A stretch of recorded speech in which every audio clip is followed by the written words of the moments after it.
Tensions are high as members of the G20 nations gather in South Korea for 2 days of talks. Leaders from Beijing to Germany are suspicious of a U.S. plan to pump billions of dollars into the global economy.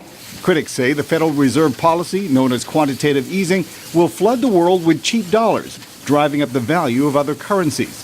London analyst Ashraf Elgarf says the issue could hamper agreement. Obviously, the world ministers are really reeling still from the QE2, and you've got the US, the main opposition, if you like, to the weaker yuan in China. So you have a lot of fundamental issues that personally I cannot see them agreeing on something that everyone is happy with by the end of the weekend.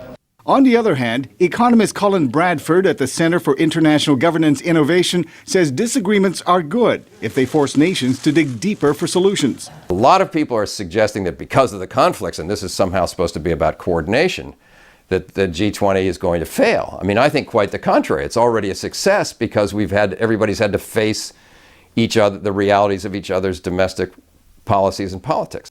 Bradford believes China is using the issue to deflect pressure against its own currency. The U.S. contends the yuan is artificially weak, giving Chinese exports a competitive advantage. The U.S. policy could also complicate discussions, but Bradford says at the end of the day, it's just a bargaining chip.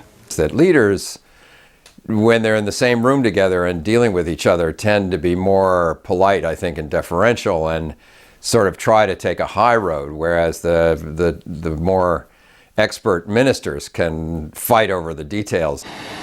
Fresh from a tour of India and Indonesia, President Barack Obama is urging greater cooperation among the G20 leaders. But analysts say first he needs to convince leaders that a healthy U.S. economy is crucial to the global recovery. He already has an ally in British Chancellor George Osborne. It's in everyone's interest that the U.S. economy gets motoring again.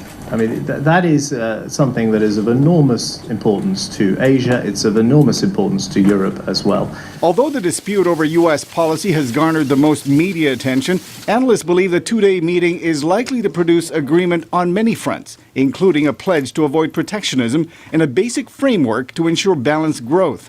Together, the G20 nations account for about 85% of the world's total economic output.